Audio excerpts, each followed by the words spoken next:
All right, well, it was a few years ago, and I haven't spoken about this incident publicly outside of my ski patrol. It did come up, however, a couple years ago. I was speaking to a group of high school students about ski patrolling, and in the Q&A session, one of the students asked the question, "What's the worst thing that you've ever dealt with on patrol?"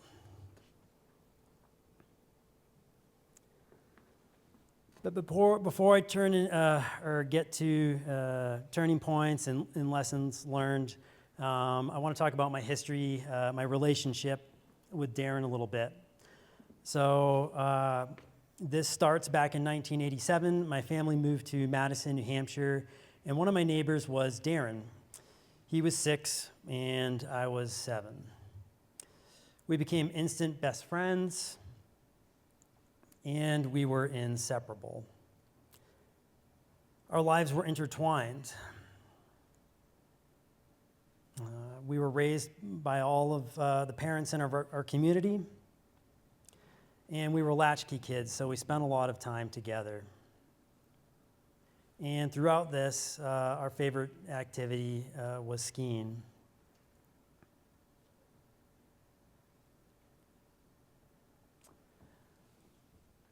And then in the late 90s, graduated high school, went off to college, and Darren went to Colorado. He chased snow, got to be a ski bum for a couple years, and then he moved up to Missoula, go to University of Montana.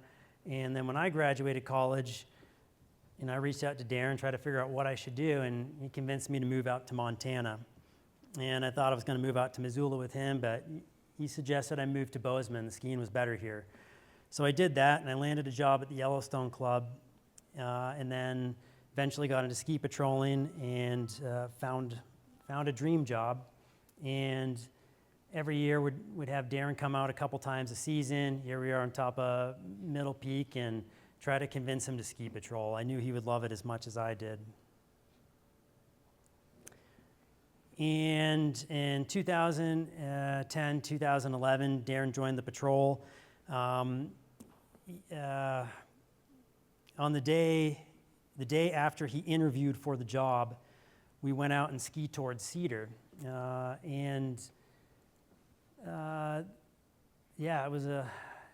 was a great day, and I took this picture of Darren.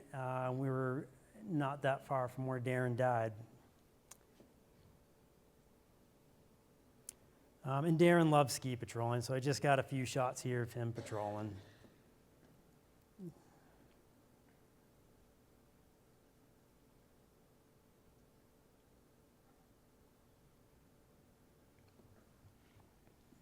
And I like this one, talking about heroes. I feel like Darren and I both just landed our childhood dream job, ski patrolling, and even got to ski with one of our heroes at the Yellowstone Club. We were living it. It was amazing. In the fall of 2015, one of our mutual best friends from childhood got married, and Darren and I were best men at his wedding. It's just a goofy picture of Darren and I, Darren's mom, and our friend Caduce.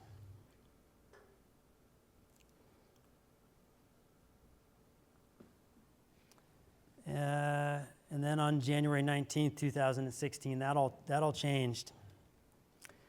And I want to thank Dave for providing a detailed recap of the accident and incident, and I don't want to talk about that, and I don't mind answering questions about that later.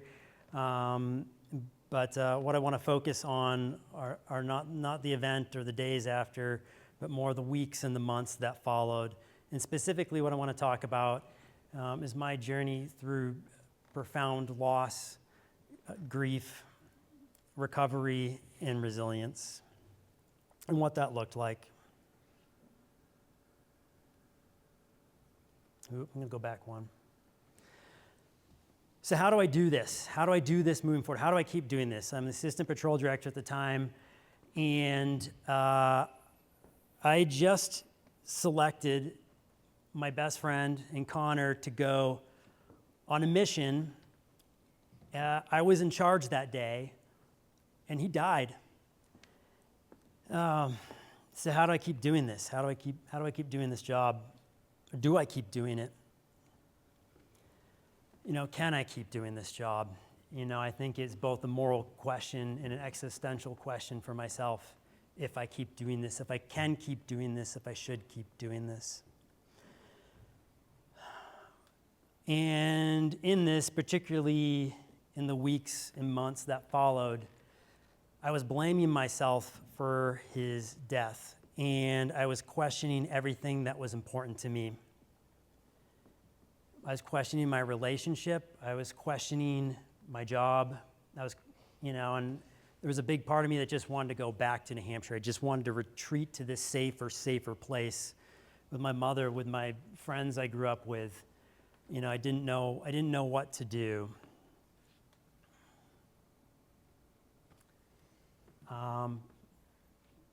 But I had to get through it, and at first it was like, well, this is the job I have. We're going to keep doing this job. We're all coming back to work. We all just experienced this horrible thing, and I don't know what else to do. And there was some comfort in the grounding of work, and it did, I think, provide some stability, but it's complicated by the fact that everywhere around me are reminders that my friend just died, and it's both, I guess, I don't want to say good or bad, but there's all these mixed emotions. It's like great that all the support is there. It's great that we all love Darren, and we all went through this together, and every day there's a constant reminder at work that my best friend died, and it's everywhere. I see it. I see where he died every day.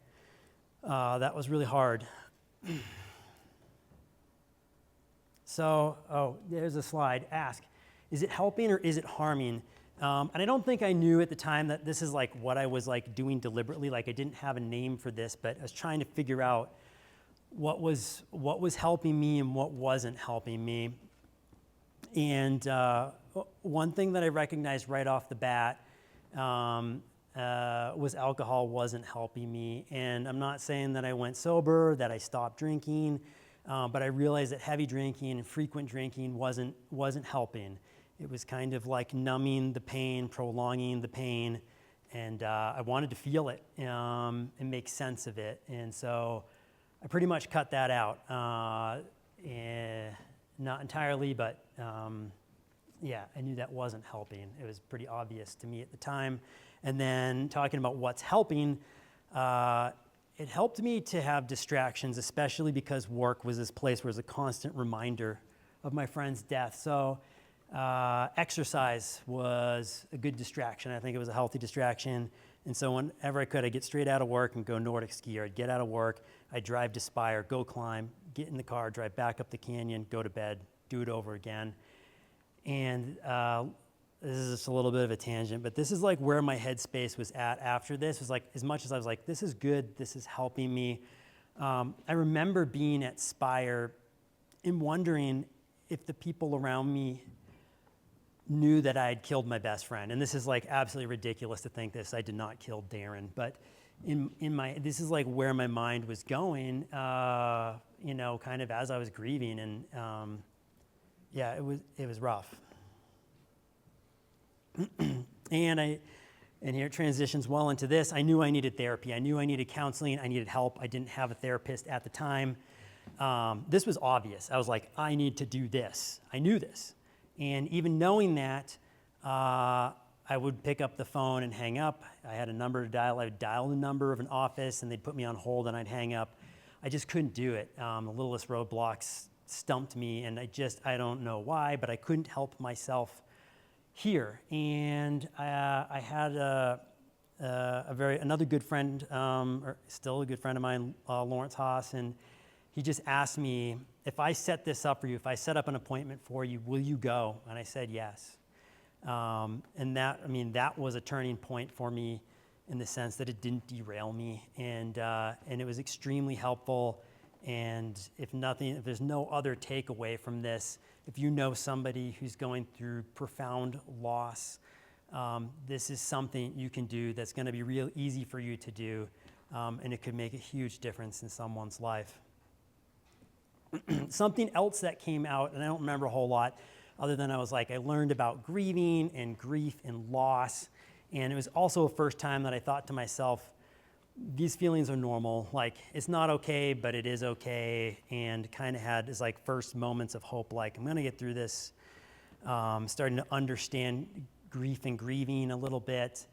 And the other take-home message, and Lynn sort of mentioned this, I think she mentioned this directly earlier, was don't make any big changes. All these thoughts should I quit my job? Should I leave my girlfriend? Should I move back to New Hampshire? My therapist just said, just cool it down, keep your routines. If you still feel this way in 6 months, make those big life changes, but don't make them right now. And that was extremely helpful. Another thing that helped me process loss and grief was writing. And most of the writing I didn't ever show up anywhere. It's just sitting on my computer, no one ever saw it. You probably don't want to read it. I don't want to read it right now. But in the moment, it was helpful. It was helpful to get my thoughts out.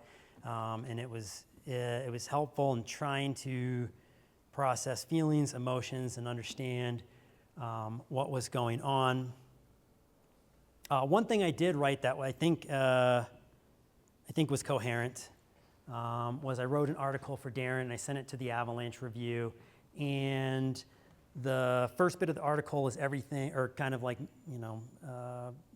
about Darren. The first bit was the accident, and wanted to capture that, and Dave captured that really well.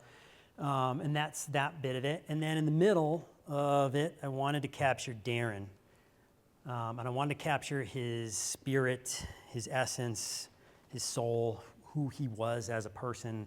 And that's kind of challenging to do in 2 paragraphs. And I had help from some other friends on patrol and from earlier in my life, but came up with this for Darren. And then the crux of it, though, was the last bit. And this is the lessons learned bit of it. And I was angry at myself. I was upset at Darren. And I was trying to make sense of this. There has to be some lesson learned. If this can save one life, if one other group of people don't have to go through this, please. So just laying it out there, avalanche triangle, terrain, snowpack, weather, even the human factor. It's the group made a decision not to ski that slope and Darren still did it. What the heck? Why? And so I wanted some lessons to be learned here and acknowledge that Darren made a mistake, and we're all humans and we all make mistakes. This mistake cost Darren his life, and I wanted, however I could, to try to prevent that or raise awareness. And I said, I'm just looking at this from a distance, but regardless of the many snow pits dug that day by Darren and his fellow researchers showing signs of deep instability and recent avalanche activity on similar slopes, he chose a line that we can't understand. What I meant when I wrote that was, I don't understand this. I don't understand why they spent the whole day digging pits and Darren still did this. He killed himself. I mean, it's an accident. It's a mistake. There's not blame in it. We all make mistakes. We all get lucky. We all get away with things. But I spent a lot of time trying to figure this out and what's going on there. And I'll never have an answer without talking to Darren directly, which I won't have in this life on this planet. But in my thinking about it, and I'm sure many of you have read this book in this room by Daniel Kahneman, Thinking Fast and Slow. And I'm going to butcher this next bit of it, so don't quote me, look this up on your own. But 2 types of thinking, systems 1 thinking and systems 2 thinking. And generally how it goes is the systems 1, if I have this backwards, please tell me. Systems 1 thinking is fast, unconscious, subconscious, the kind of thinking where we're not thinking. It's what gets us through 95 or 99% of our life. It's we use these pathways so that we don't burn our brain out. And it works most of the time. It's so you don't have to think about everything you do. And then there's systems 2 thinking, which is analytical, slowing things down, deliberate, takes a lot of brain power, conscious thinking.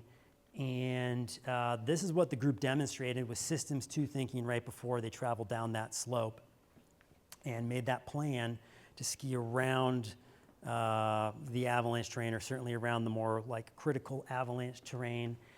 And, I won't know what happened, but my hunch is that, even though they got themselves as a group into this systems 2 thinking, somewhere between when Chris skied down and got to the bottom and when Darren started skiing and saw that cornice, slip back into his systems 1 thinking. And it's just really important that we're all working hard in avalanche terrain to stay kind of in that system 2 critical thinking, making the best decisions we can in avalanche terrain.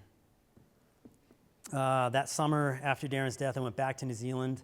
That was my last full winter working in New Zealand at Broken River Ski Area. I was a forecaster there. Forecasting for avalanches was like something I did every day, but that was probably like 5% of my job. I was mostly a handy person, custodian at Broken River. But I was still I was really down at that time, and all my friends there, I'd been going there for 9 years. They could all see that. They could see I wasn't my happy self. And somebody there recommended this book by Lucy Hone called What Abby Taught Us. And Lucy is a psychologist, and her specialty background was in grief and loss and resilience. That was her area of focus. And I did not know her or her daughter, Abby, but many of the folks and families that I worked with knew Abby and Lucy. And so I read her book, and it's also extremely sad. It's about her moving through life after the loss of her daughter in a tragic car accident, but looking at it through the lens of a grieving mother and the lens of a professional where that is her background. And it was extremely helpful and extremely sad. But in it were a lot of, tips sounds is not the right word, but helpful tools, I guess. And knowing, this is it was if Lucy can get through this, I can get through this, and we can all get through this. And there's ways to get through this and come out stronger.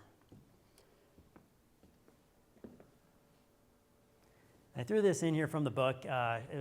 She had called it the Resilient Grieving Model, and it's the puzzle pieces of resilient grieving, and highlighted some of the things that I liked.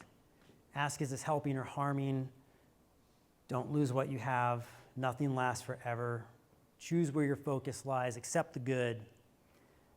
Tell others what you need. Use the power of distraction. Exercise is medicine. There's a whole bunch more, but those are just some of the ones that resonated with me. And then I was going to recommend the book, be you should all get this book, or if you know someone who's grieving, you should get the book. Well, the book's out of print. But she's come out with, she's come out with other books since. This one, Resilient Grieving, if I had to guess, it's probably a little less personal and maybe less sad, but at the same time, I'm sure she uses all the tools and further develops them. I haven't read this, but her first book was great. I'm sure this one is good as well. And I know there's other books out there as well that tell a similar story and would be very helpful. So in preparation for this presentation, Dave asked me to focus on turning points. By hanging on to what I had, pausing on any life-altering decisions, and embracing the grieving process with external support, the tragedy of Darren's death became not a turning point in my life and career, but instead an integration point. And I take it back to the beginning of the talk here with us as kids and the community that we grew up in. And we knew that we were loved. It is an incredibly special childhood, special community. We all knew that we were loved. We all knew that we were supported. I knew that I was important, and I knew that everyone else in that community was important. And it's these values that I've brought to patrol as patrol director, that I try to integrate into the culture of patrol, and that is at the foundation of my leadership style. And something else that I've been working on with the team is systematizing wellness and mental health into the patrol. And the big driver for this was just, we had an outpouring of support in the immediate aftermath of Darren's accident. And then it just felt like it evaporated. It's like, now what? This whole thing is like me navigating with help of friends through this process. And it's like, wow, it'd be really great if what my friend Lawrence did for me, calling up the therapist for me and scheduling me an appointment, if we had something that was a little more built in, if we had a group of people that could come in a crisis and help the team and assist us.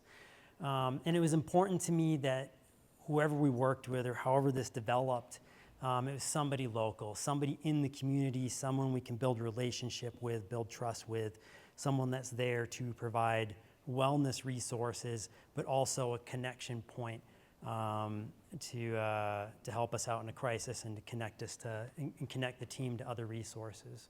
It's a work in progress, but something meaningful to me. And then something else that came out, of course, is the Darren Johnson Avalanche Education Memorial Fund. And the fund was born pretty much like immediately out of Darren's death. And we didn't really know like what we were doing. We just felt like we had to do something. So, really this just gave us, those of us involved, which was most of us that were there, the survivor's mission, doing something in Darren's name, something where we could give back to avalanche education and feel like we were making a difference. And I say feel like we're making a difference, and I know for sure with certainty we are making a difference here now. But at the time, it was like somebody created a website and somebody else threw a party and, somebody else was in charge of collecting the money. And then we have all this money. What do we do with it? We got involved with the National Avalanche Foundation, and they agreed to hold us for it, or hold the funding for us. And we were sending patrollers from smaller ski areas in the region to National Avalanche School. And that's kind of how it went for a while. And then it just started growing at a pace that I couldn't keep up with it. So I handed that program over to the YCCF and the folks that are running that. And I know Lance is going to talk about that a little bit. And Nick Larson's here, who's on the foundation. But people doing great work, and I'm really proud of what those of you still involved are doing with it. It's awesome to see where it's come and how it's grown.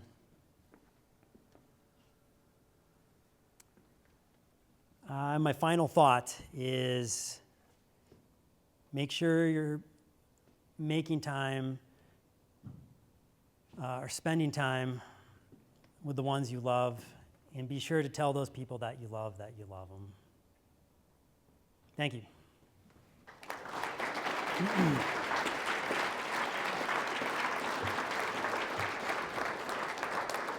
Thanks.